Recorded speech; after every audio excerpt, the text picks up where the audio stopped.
Mythical update. Regarding my new creation myth, if I had given it out in detail, I was going to give you an alternative that I did not mention for the commencement of unspecified said new creation myth. And it would have gone perhaps like this. In the beginning, if indeed there was actually a beginning, creation came about through the delivery of triplets.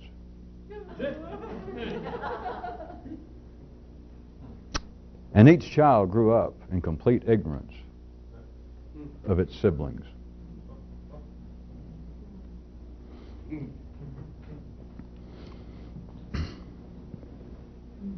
End of introduction.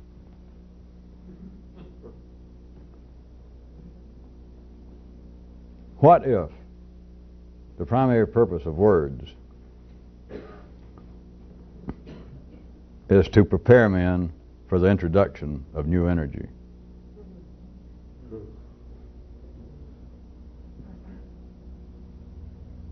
What if that heretofore real poetry, not academic poetry, but real poetry, and now more in our part of the world, the task of science is in a kind, I suggest to you, even at the ordinary level, of a kind of preparatory efforts for new energy. At the ordinary level appears to be new information. Now, the areas other than what appears now to be three-dimensional science, the areas I was referring to as real poetry. And I'm not trying to be verbally foxy with it, but real poetry where there was some transcendental purpose, some transcendental possibility beyond the mere words, which in aspects such as historically religions, the so-called occult arts, certain ways to look at philosophical structures would fit in, that the purpose I'm suggesting to you then might have been to try and spark the reader's imagination to make the jump into brand new neural areas. Not simply to convey some sort of information. Now, once they become brittle, once they become literal, whether people agree with them or disagree, the pros and the cons are always there, remember. When it reaches that point, apparently, and it's always a little after the fact, people look back and say, well, the purpose is ill-founded, as ill-conceived as it may have been, the purpose of such and such, some religion, some school of philosophy. The purpose was, obviously, to convey some information. It was trying to bring about or convey some sort of cosmic information, some kind of ultimate mystery of life was coming through these kinds of myths, through words. What if that's not it? What if it is simply, always, a matter of words being a form of preparation for something new? As all of you love to say when you gather up into that pseudo-Greek chorus you do with those funny little masks, you always like to say, well, that sure would explain a lot, so I'll go ahead and say it for you.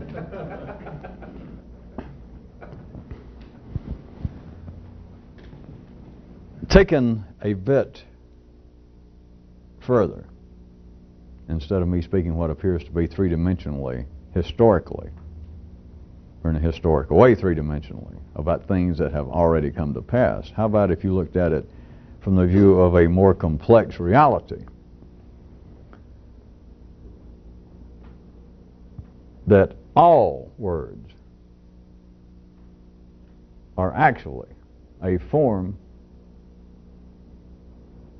of energy that is to prepare somebody, man, for the future, and has almost nothing to do with what seems to be its immediate purpose, which is, obviously, from any sane view, to convey some rational or irrational information. It doesn't matter which. because whatever the information seems to be, there's going to be some quarters who will denounce the information as being irrational, incorrect, etc. So that doesn't matter. And so even at the ordinary level, from some views, if the information is considered to be spurious, it is still taken as being a direct presentation of erroneous information. That's obviously the purpose. The people are just simply misguided, or else they're up to some nefarious deed. But that we can discuss possible metaphorical aspects of certain ideas and myths forever and ever. But ordinary intelligence would say, be that as it may, there is always this, always obviously this, right, prima facie, there's no way to discuss it, that the purpose of words, be they wrong, irrational, insane, inflammatory, stupid, and even though there may be some ulterior motive behind the words, at least on the surface the words are what they are. That is, the people. They may be wasting their time, they may be stupid, they may be ill-founded in their efforts, but what they're saying is an attempt to convey something. The something turns out, in my view, to be stupid, to be insane. But that was the purpose. What if it's not the purpose? What if the primary purpose, where I started the paragraph, the primary purpose, what if, of words is to convey preparation for some additional energy? I can put it cruder. What if the purpose of all words is to prepare you for the onslaught of some more words?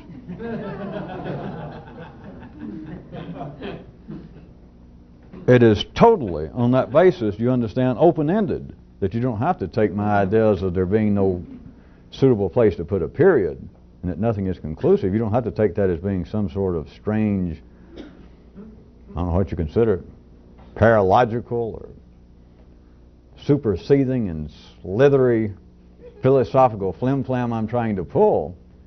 If it is indeed a part of future physics that will be someday seen, that the primary purpose of words is to prepare man for the introduction of new energy, or, some of you seem to like it just then, that the primary purpose of words is to prepare people for the introduction of still some more new words, which is new energy. If that be true, do you understand that there would be inherent in this, that's what I mean by an additional unknown law of future physics, then there could be no cessation. There would be no place to put a period. If the purpose of all words was simply to prepare, to get you ready for some more words. And then they get here tomorrow, 2 minutes later, next year, the next generation, then these words get here. And you can see, without any doubt, even people of ordinary intelligence, even if they would follow this theoretically for a second, they could see what appears to be the sequential events of ordinary life. That something is always setting up the basis. Something is always preparing the way for something else. In technology, world of intellect, social mores, just the list would be infinite to say, well, what seems to be demonstrative in the area, in the time of chivalry, you could start describing as being a way, as I've even hit on, that you could look at as being a kind of mythic, if not real, progression of a kind of undifferentiated love, where it was just lust and then it went into love. The preparation, the downfall of Rome, you could see that as being actually, although it took a while, you could look back historically if you're ordinary and say the downfall of Rome, the incursion of the Vandals and the Goths, and those bricklayers that used to live in that trailer park, of coming down and what they did to the Mediterranean civilizations of Greece/Rome simply was like burning off the fields. They lay fallow, sometimes known as the Dark Ages, and it actually planted the seeds, paved the way for the blossoming of that area that almost all of us truly dearly love, where most of you came from, the great Northern European Anglo-Saxons, what the world had been waiting for. At any rate, you could say all that. You could look at the steam engine as being paving the way for space travel. Everything can be seen at the sequential, at the three-dimensional level, no matter what happens, assuming it doesn't just disappear. You can always see it as being the ancestor, being in a line of progression. But there's another way to see that. What I'm saying does not deny that. As always, when you can begin to see in a more complex way, what might be true in a five-dimensional universe does not belie what you had seen at the three-dimensional level. If you get to the place that you can look through a hole like this, then whatever it was that you saw originally like this, it doesn't make it untrue. It's just that it gets bigger and you go, oh, to say the least. Oh. So it does not belie the fact that there seems to be a kind of three-dimensional historical progression. But what if the primary purpose of human talk, human words, is to prepare man at any time? You can just jump in here anywhere you want to, any place you want to, and at that time, whatever was being said to one person, to some locality, to some nation, at any level you want to, you can consider this possibility. It will not change it. That whatever is being said, the primary purpose of it is for preparation of something that's going to be said. It is to prepare the human intellect. You, of course, surely should be able on your own to see it a little more specifically. It does not necessarily have any observable, useful features to talk about any kind of immediate change in the physical makeup, the somatics of man. It would be in the areas of the nervous system itself. The visceral parts of the nervous system and the human brain is where this kind of change might be taking place. It would be observable enough to even talk about.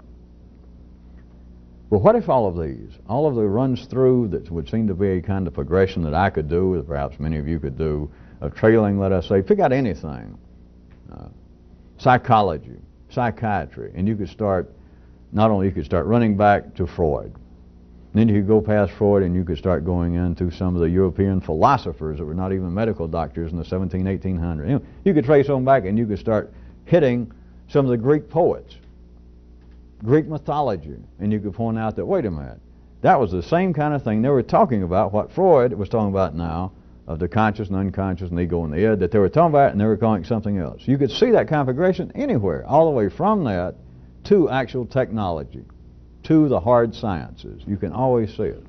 But you can also see it in a way that I'm suggesting is possible, and if it were, it is much more complex because it will eat up all the observable progressions and all the observable manifestations and impacts of words. And that is that everything that is said might be, in the primary sense, simply preparation for something that's going to be said. And of course, remembering that words are energy, that all of human talk is preparation for some future energy. To say it is a preparation for the future, also laterally and coevally, instead of me just leaving it at the future, I could also say that there is a, remember, let's call this the lateral simultaneousness of words possibly being primarily involved with preparing man for some future energy, for some future even. Then coevally with that, off in a certain kind of direction, you could look at with the future is also the upcoming past. Also all forms of suffering. And for those of you that like a tidy little sentence, you could even look at it as being the preparation for all upcoming spatial inevitables. Then after that, you might give a small coda to that verse by singing at least a short version of what mighty friends we have in words. At least I passed over that too quickly. The reality, I was throwing in a wide range there. It's not all that wide, but I'll go ahead and say wide, between suffering and the future and the upcoming past. But all of the known aspects that it comforts the human soul and spirit to talk about suffering, to be compassionate, to be able to talk to someone when there has been a tragedy in your family, to be able to talk about death that touches you closely. Talk is everywhere. And I know sometimes I can, for my own purposes, almost make it sound as though I am dismissing it all. It serves another purpose. It can serve another purpose even at the ordinary level, but it is not exercise. But at the ordinary level, talking. Kind of talking with people, talking about themselves, talking about their suffering, talking about all the misfortunes that plague them. Now, you may not care to be locked up in a small box with that person for a long time. And you may wish that perhaps you'd been born in another family that was not so inclined at that kind of negative palaver. But be that as it may, think about it in the way I'm suggesting to you now. It is not just your mother or your uncle or you at the old building site here of just whining and crying and just being so negative that you're almost a pain in your own ass. Consider it not just vis-a-vis two separate people, but even you talking to yourself, even you whining, that the words, consider them as being a kind of preparation for what's going to come up. At the quite ordinary level, what could be a better preparation for one of the big upcoming events in most people's lives, their death, is all along the way for 20 or 30 years to talk about such things as, I believe I'm about to die. I mean, sure, maybe your family's tired of hearing about it and they don't really pay much attention, but the person doing it. And we can dismiss it as just being mechanical, and it's just, which is not without some validity.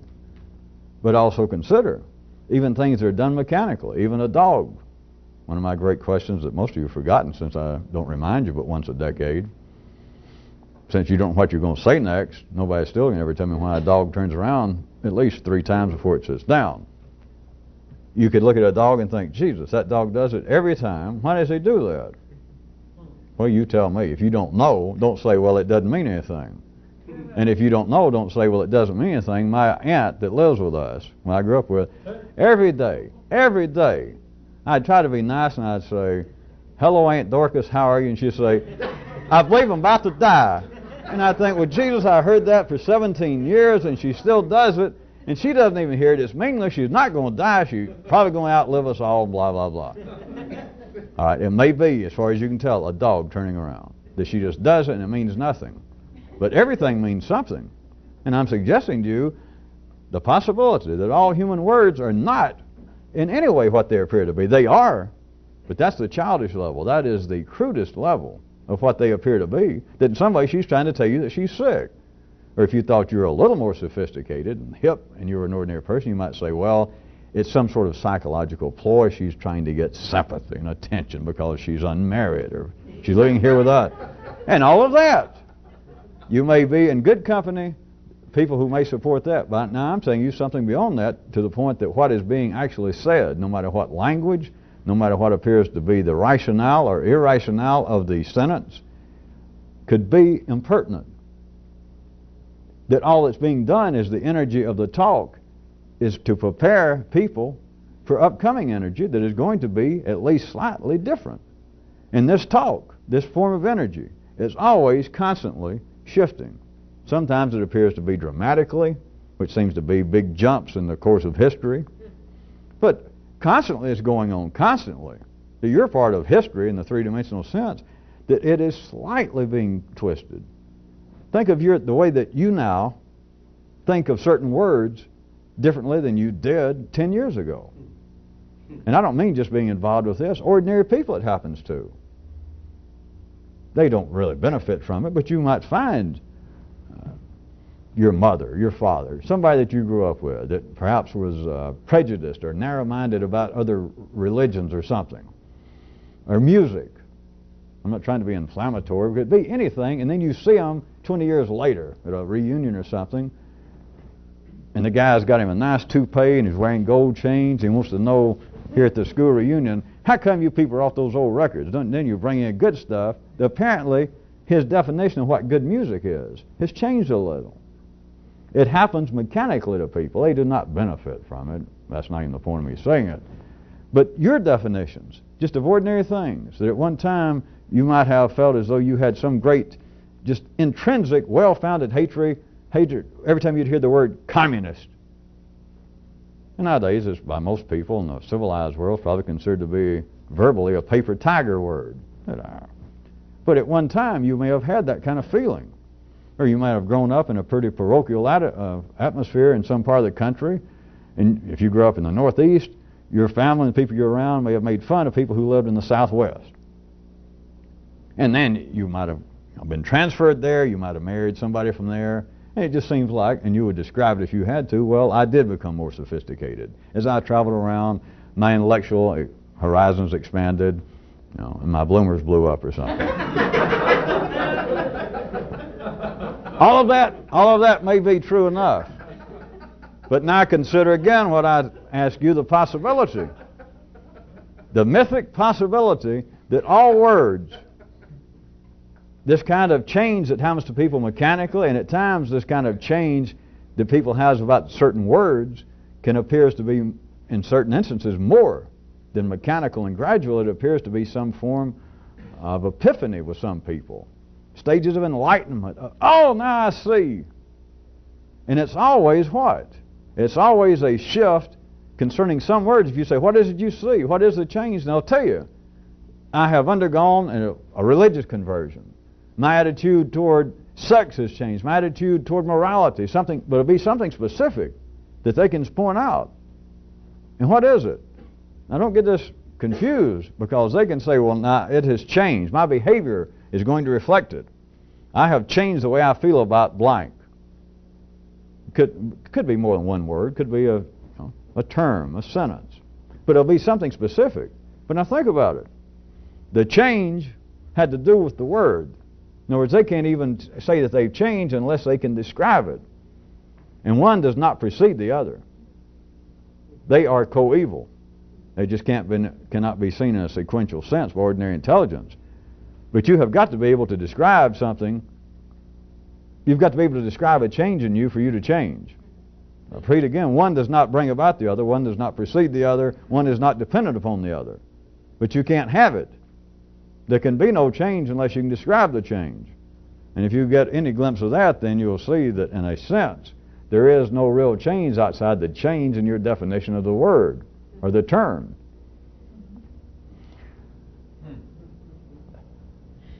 Which would bring you back, if you followed that little, I'll agree, somewhat viscid sidestep. All words may be no more than preparation for some upcoming, at least slightly different form of energy. And it's always going to be slightly different than at least the next generation's words and definitions of certain things are going to be slightly different. If it were not so, life would be dying. And remember that ordinary intelligence cannot correctly judge whether life is dying or expanding or getting better or getting worse, because it's doing both from ordinary views. But you will have to, those of you that already got glimpses, can go ahead and trust my theory. Does that make you feel better? Trust the information that life is not dying. Life is growing. So if it is growing, then all the information, all the changes from every generation is growth producing. It can't be seen. You can't prove that the terminology people use now about sexual relations, the terms and words people use now about marriage, since marriage legally is not all that important to people anymore of having the paper, and now your generation talks about marriage, the words themselves. Even if they use some of the same words, they will now use the word, even marriage. You can hear people of one generation, say somebody that's 20 years old right now, or 25, and they were staying around with their aunt or uncle that was 60, and if they use the term, they're at a family reunion, and you show up with the person you're living with, and you use the word marriage, somebody staying around would understand that you said marriage, and you put quotation marks on it without doing all this shit. You said the word a different way. And you and the other people, the other generation, would understand, well, you say marriage, but they understand you mean something else. They'd probably understand you mean you guys just living together and you hadn't gotten married. Whether they approve or disapprove, it's not the point. They understand that you are now using the word in a different way. So nobody at the ordinary level can decide. This has nothing to do with family, has nothing to do with marriage, has nothing to do with morality for you people out there just getting this on tape for the first time. It has to do with this. I'm just trying to take you one word. That here was one generation. In fact, you could look at it as a generation and a half removed, but this one had a certain known, at their locale, their time and place, had a certain definition and understanding of what the energy behind the word marriage meant. And so now we have it 40 years later, the same genetic strain, the same family even. Here it is, one of their grandchildren or one of their nephews now says marriage, even the same word, but the word is no longer the same. The energy is no longer the same. Do you see? Marriage is no longer the same, whatever marriage was. And I don't care about the definition, but to the people who got married, and we're using that word, the people I'm describing now, your aunt or uncle that was 60 years old, when they said marriage, everything about the word had a different energy.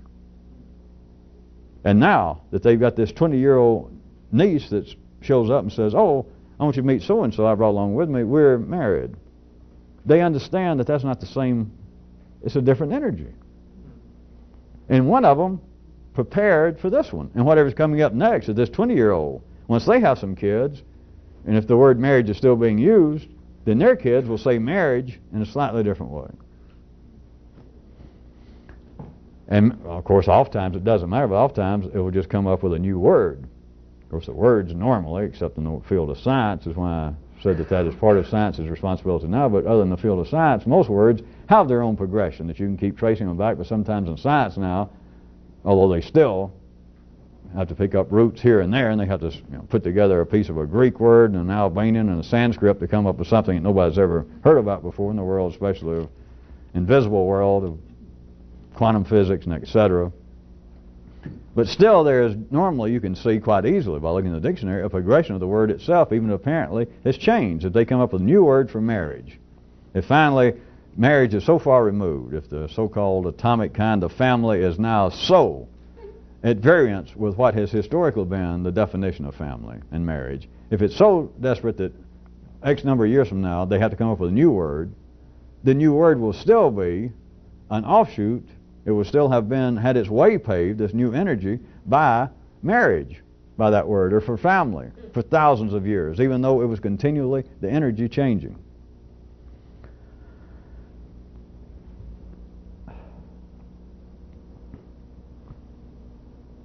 Even though I said that you could, if you understood, grasp some of that I said it sort of flippantly.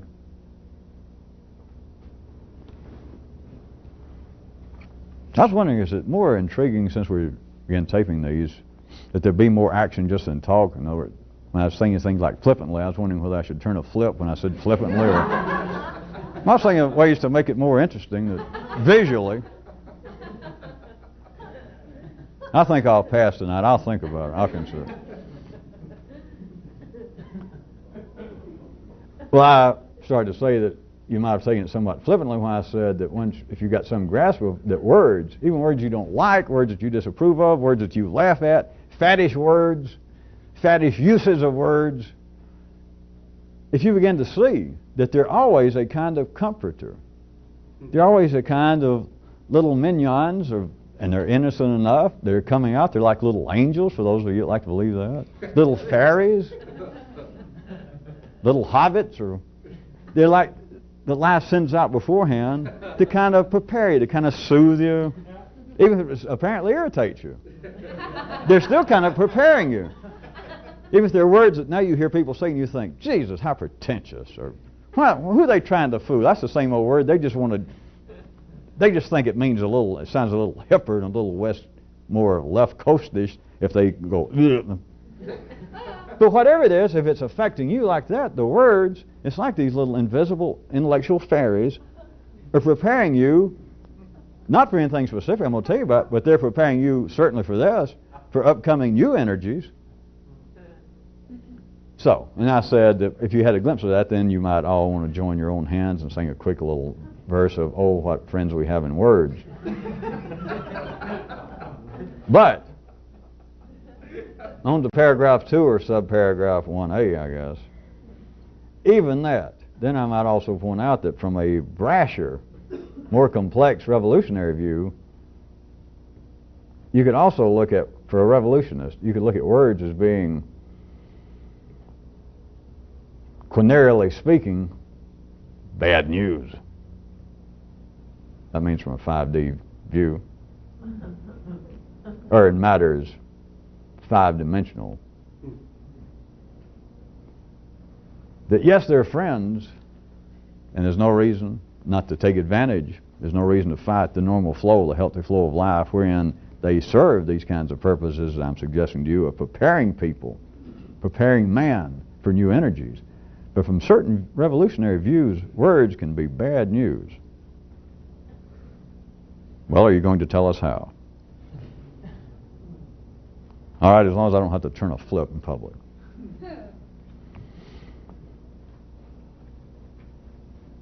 I'll give you an example, perhaps from one January view.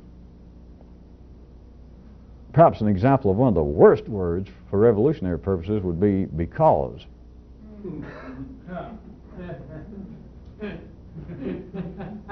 I'm first inclined to go into somewhat of a verbal journey of showing what good uses life makes of the word because for people. But I'm not sure I've got to if any of you are listening. Before I went into why it could be looked at as being bad quinary news. Let me give you two versions. Maybe I'll just run them both. An ordinary person could say, I don't drink alcohol. I don't drink because my religion forbids it. Versus, I don't drink. The latter being a silent, private. But you understand, and I could pick out anything else, but the first example, we're talking about a quite ordinary person. Be an upstanding member of the community, be related to you, but a person says, here are their words. I do not drink because my religion, my God, my myths specifically forbid it. Now, if it was really somebody closer to a living revolutionary life, then by now you know I'd suggest that they wouldn't even say I don't drink if they didn't. But if they did, if they just said it to themselves, it would simply be, I don't drink. And that'd be it. Now, how you can see this as being, in these examples, as being a preparation for other new energies, and from another position to see it as being bad news. In the first one, you have got an external reference point.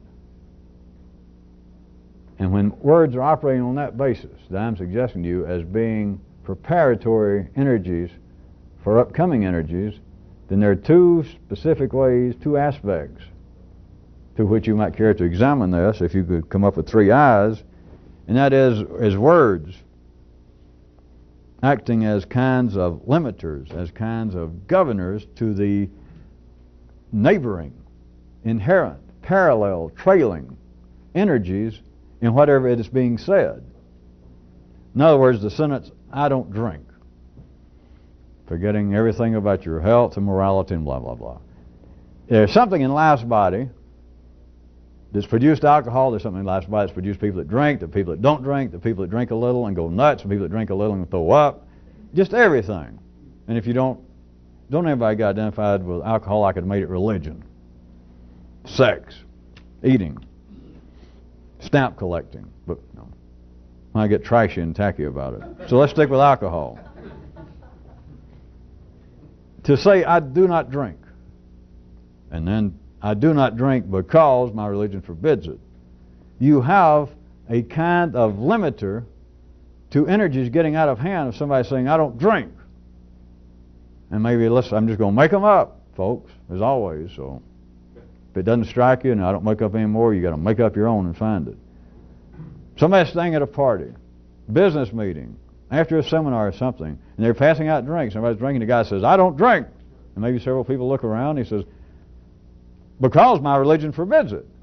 All right, from one view, if we were crude enough to be talking psychologically, then you could say, well, he is using that, whether it be true or not. Let's say that he is a card-carrying member of some religion that does forbid drinking. So you could say, well, psychologically, he's just trying to kind of make himself look better. Maybe he's an undercover alcoholic. Maybe he's tasted alcohol and hates it. Who knows what? But you could say, all right, from one possible view, he simply said, I'm a blank. I'm a Muslim, and my religion forbids it. You could look at that as being a kind of attempted protection of himself, which is a kind of preparation for upcoming energies on him within his own life. You could also look at it as cutting down on possible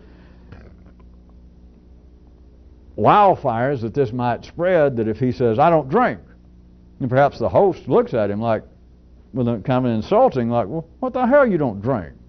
You know, you come to our meetings, or you come to my house, and everybody says having a drink and having fun. What do you mean you don't drink? I mean, it's kind of open-ended for somebody. Everybody else is drinking. There he is in the midst, and he says, well, I don't drink. And maybe not just the host, maybe a lot of other people. Surely people know I can describe this and keep carrying it out forever because it's all connected. Now I could say, all right, if this was a psychological description, I could say, well, all right, many people in the room, not the host and the hostess, but many people who are over there drinking, beginning to giggle, let the chemicals get to the brain, do it the easy, efficient way. And they hear this one guy standing over there and he says, no, I'm sorry, I don't drink. And let's say that they get a little testy and a little defensive, like, well, here I am, and a bunch of them have already been thinking, well, I drink too much, or I shouldn't drink. And then they hear this voice, kind of this pompous, self-righteous voice saying, I don't drink. And so let's get a guy here and like, who the hell does he? And then he says, I don't drink. And then the tension. And he says, because my religion forbids it. It's all in most civilized circles. What are you going to do with that? You just got to lump it. In fact, you might have to look around and look at the guy like, well, you know, I admire that. In this case, and I could use other examples, but the word because, specifically right here, can act as a limiter. It localizes what could be a wider effect of somebody saying, I don't drink. And somebody can say, well, why don't you drink? And you say, well, I read an article that said it was bad for your health. Where'd you read it? I don't know, it was a AMA Journal or Reader's Digest or... You know. Well, specifically what did it say was bad about your health? It said it would... well, I don't remember exactly. Well, I'd like to know. You said you don't drink, and now you said because of health, and I kind of have to drink. What the hell you say that kind of thing for? Again, you may think that I am almost burlesquing this, but this is going on constantly, and I'm having to, in a sense, blow it out of verbal proportion because you don't notice the way it normally goes on. That words, not just one word, but in a sentence, there are words in there, forget their parts of speech such as adverbs and nouns and all that. Some of them you have to get into not just a law like of mine, an area of future physics, it's future rhetoric and linguistics, wherein words forget about their parts of speech or diagramming them in every sentence. Every word, this is real complicated, I better do it the easy way. In every sentence, I'll do it the easy way for you younger people, and I'll do the real version. In every sentence is at least one word that is acting as a governor. In the sentence, I don't drink because my religion forbids it, the word is because. All right. Now, if you children will put your heads on your desk, I'll tell you the real version. In every sentence, every word acts as a governor on the other words. But back to playground reality that we can talk about. In the sentence, the one aspect, remember there are two, I'll get the other one right now, but in this sentence, and in the way in which I'm describing it, because is acting as a kind of limiter. Do you hear me? It kind of weights down the heart of the sentence. This is not the only description, because I could pick every word in that sentence. But because acts, it gives some grounded meaning. It's as though you remember Antæus. Remember the God that his power was only as long as he was on planet Earth. As long as he was standing on the ground, he was a true adversary. And it was Hercules, it was Hercules, finally grabbed him and picked him up. And that was the end of him, because as soon as his feet came off the ground. Because in this sentence is almost acting like a theist, that it's got some power as long as that sentence has some grounding in ordinary life, that's still staying on planet Earth. Because I don't drink in most civilized circles. Maybe I could pick a better example as far as some of you are concerned, but to hell you're concerned. Just take the example. Just to say I don't drink is not necessarily a well-founded, well-received comment. I don't mean it'll get you killed, but that is not the kind of thing to say just by itself. That is not normally the civilized, social thing to say around people who are drinking. Around that kind of cocktail atmosphere is just to say, I don't drink. But to say, I don't drink because my religion forbids it, then also in civilized company, you're covered. That there is a limit to the possible spread of this energy going out in uncontrollable fashions. Now the second aspect, you can also look at, let's use this example, because as being an escape hatch to future energy. Because as long as you have a because for what you're saying, or what apparently is your behavior, but the primary interest is in what you're saying.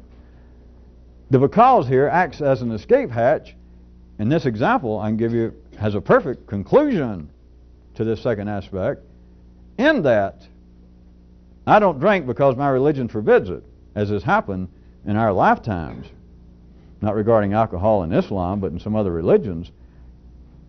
Your church could change its thinking and its position on drinking. 10 years down the line, they may do away with that prohibition against consumption of alcohol, so that you could drink if you wanted to.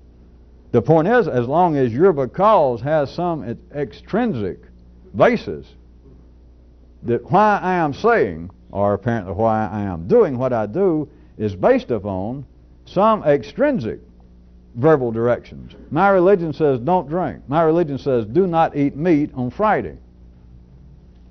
And then almost overnight, my religion says, go ahead. So now you can. It was an escape, not for you. Maybe you don't even want to eat meat anymore. Maybe you never wanted to drink. That's not the point. But do you understand now the energy, not the words, the energy that was being driven along certain lines and being limited and controlled in a certain way by saying, in my example, that this one guy, and there are one guys and gals all over the world saying this at different times and places, I don't drink because my religion forbids it.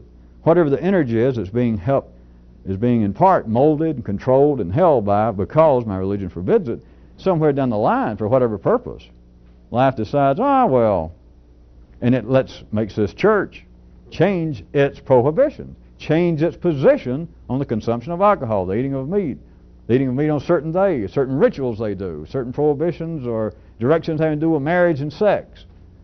It's changed. And so apparently then the people can change, because they never did. Their attitude wasn't, well, I don't drink, period. That is, I don't drink for my own private, secret, I just don't. Then they're not going to be affected by the church, by this extrinsic basis. The flag that they apparently took from somebody else's hands, from some institution's hands, and they said, I don't drink because that I'm a blank, that I'm a Muslim. And then the Muslims say, well, you can drink, or I don't eat because I'm a Catholic. And they change it, and they can say, oh, well, I can. Then whole groups of people can. And it's not just that, it's the energy that was being helped, in part controlled and molded by the word because is now free to spring off in other directions. Not just that the people are free to drink, but now the energy that was being held, the kind of even subatomic linguistic glue that was holding that particular particle together, can now go and go off in new areas. Now, let me carry it just a little bit further. For people involved with activities such as this, drinking and eating of foods or sexual, all of that, as you should know, is beyond any kind of interest or direction that you're going to get here. But I'm going to suggest to you that somebody attempting to live a kind of revolutionary life internally for themselves has no such escape mechanism. There is no safety valve. In that, well, to take this example, when I started out and I gave you two possibilities of apparently more or less the same thing, of man A saying, I do not drink because my religion forbids it. By almost every reasonable, intellectual, sophisticated viewpoint, even if you disagreed with it, you would grant a certain respect. That is, life would make you convey energies that would seem to be at least somewhat deferential to the person, or even admiring, like, I understand. That being quite efficient, to say the least, quite acceptable, quite in the ordinary stream of things with ordinary people. And the other example I gave is somebody that said, whether they did it or not, said, I don't drink. The I don't drink without a cause is I don't drink for no known reason. Now, me still suggesting to you that somebody would actually, living this kind of struggle, would have no reason to tell somebody I don't drink. They would have no reason, if they were in the position to where people were passing around and it was this, everybody was drinking, rather than me saying that my person A, the example says, I don't drink because my religion forbids it, which would in a sense ease off any possible untoward tension that this one voice in the wilderness, so to speak, there in the room might begin to bring out by hollering, I don't drink, and everybody else is drinking. Half of them feel guilty about it and their livers are all pounding. Somebody attempting to do this would have no reason to say, I don't drink. If they saw everybody's drinking, you got to know something about this one now. Take your drink. You don't have to drink it. But they would have no cause to say, I don't drink. But what I'm trying to infer is, they are internally, because of what they are saying. Saying, you got to put in about 14,000 quotation marks. They are saying, I don't drink, simply because they don't drink. But they don't drink for some reason. And the reason has got nothing to do with anybody's religion. It's got nothing to do with health or morality, not in the ordinary sense. There is no explanation for it. If there is, they're not doing it in a revolutionary way. If there is a because, then they're not really doing it. Or they may not be drinking, but they're actually not drinking, not in my sense. They're now not drinking because of something. And as long as it's a because of something, it is a limiter on what they'll understand, and it can also be an escape. Because if it's for a because, the because can be changed. But if you're doing something and there is no because, it can't be changed. Not in the ordinary sense. There is no routine way to escape that which you understand to do, in the sense of doing this kind of stuff, whatever it is. Things that you understand to do. Not something that I told you to do, God forbid. Something that you got from somebody else in life, from some institution, from somebody.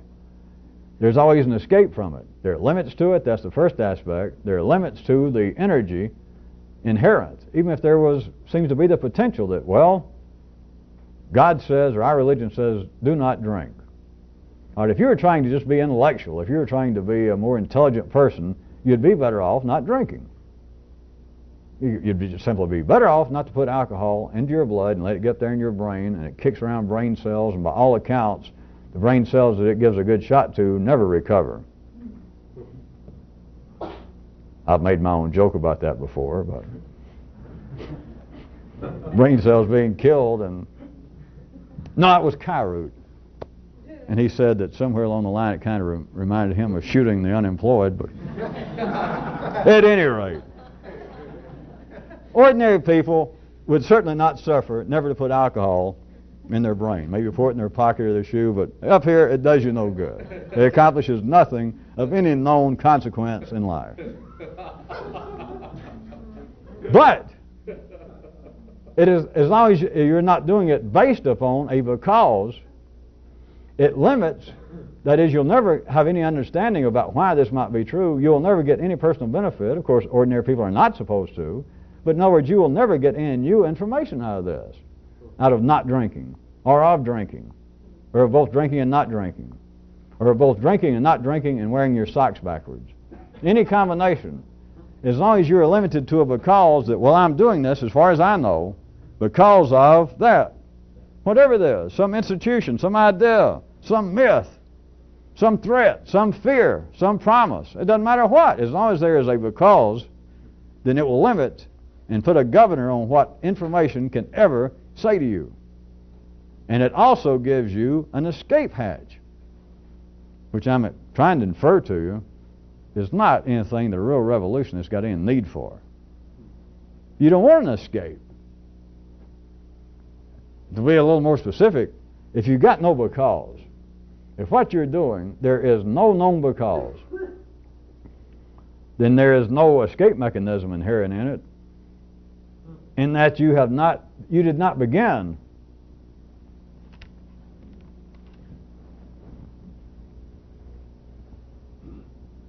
within a framework of some known verbal structure. If you did not arrive at, I don't drink, period. I don't drink silently, privately, nobody knows it, you never say it, but that's what you're saying is I don't drink. If that was the case, as opposed to I do not drink because of whatever, in the latter case, you did not commence, you did not begin this within any ordinary verbal framework and captivity. And so thus, it cannot offer you any chance to flee later on. In other words, if you get arrested in Hungary, they can't turn you loose in Czechoslovakia. If you do not start off in what you do or do not do, which is the same thing, if it's not on the basis of a cause, then you did not start off within certain captivities, and so there is no way that those captors can turn you loose. That is, every church, every religion on this planet, every philosophy, your parents can undergo some kind of great conversion and say, we told you all our life to love us and honor us. Nah, we found a new guru over in Albania, and he said to spit on us, misuse us, and try to stake off our money, and we'll love it. Plus drink. You can drink all you want to.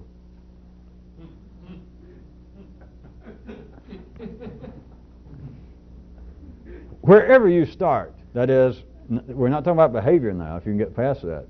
The creation of your own intellectual universe, where you started, it was started within the framework of verbal captivity.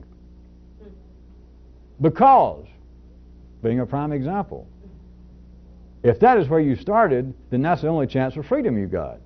But it's not personal freedom, it's whatever the because is, drinking, whatever it is, that somewhere along the line, the church's attitude, to stay with that example, can change, and they can say, all right, you can drink now because we say we've changed our mind, we have a new revelation. Well, what kind of freedom's that? If you want to look at it this way, those are the suckers that arrested you in the first place. And now they're going to say, well, times change, people change, we're going to turn you loose a little bit. Thanks be to the gods. What kind of thanks? To say, well, we have changed, we have new information from the cosmic forces that say you can drink. And let us say that for years, let's try it this way, you've been dying to have a drink. You just wanted to drink, and now the church says, now you can. And you think, isn't it great to be alive? That I live long enough to see my religion become more enlightened. Think about it a minute. The only reason you didn't drink to start with is they told you you couldn't. This is release. That is, I'd like to thank you for, after 10 years you quit hitting me in the head and holding me captive. May I thank you? I feel so fortunate.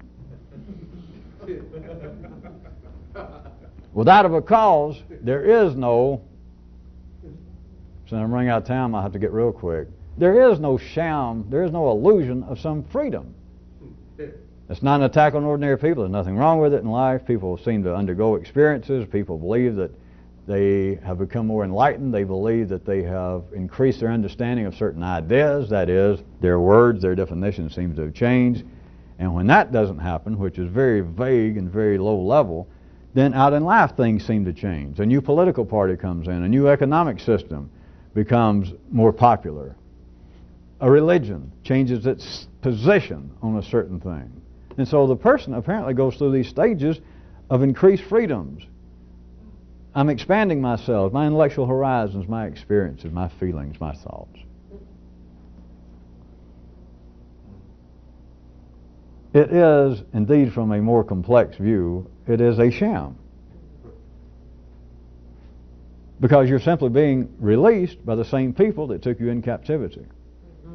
And of course, not any people, not Republicans or Hungarians or Czechs or Catholics or Muslims. It's your own creation myth.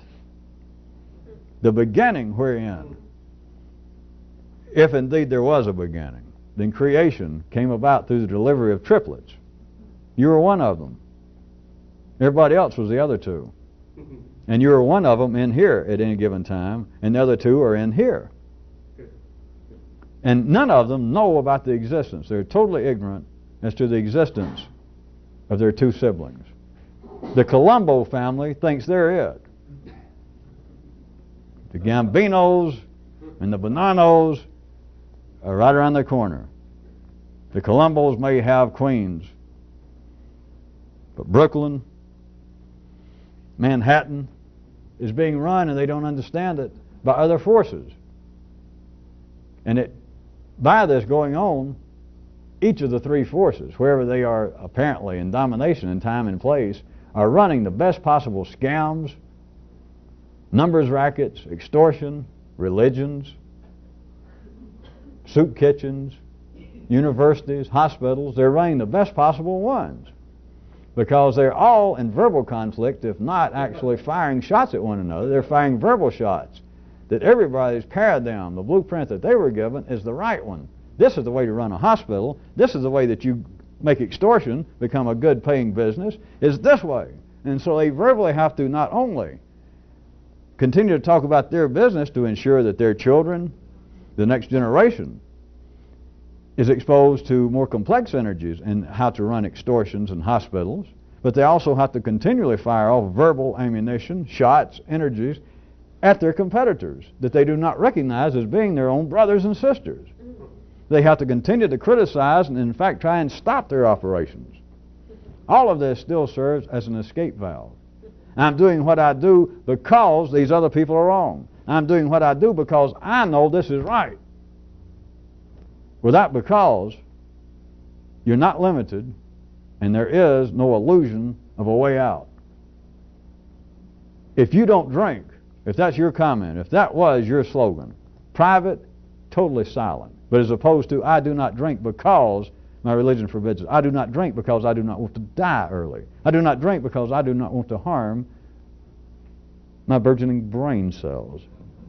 Yours is, I don't drink. There is no limit to that, but there is no way out. Who can free you from that? Nobody. Do take this way beyond drinking. I do not do whatever it is. And if there is no because, there is no known position from which to look at that, then there is no way to change it. There is no way to be limited by it because it was not imposed on you by any ordinary means. And there is no possibility of sham escape. That is, of your captor saying, well, times changed and you've been a good boy, and hell, you're 50, we're going to let you loose. How can I ever thank you?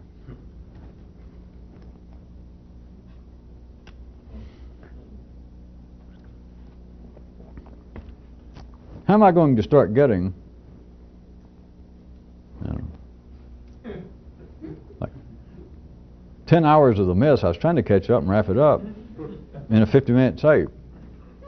Who was down here understand the paragraph 1.5? Even in the sober, untouched parts of my brains, I'd already run across, I was up to about 10 paragraphs for tonight. Well, I guess we'll go. Bring us another round over here for a minute.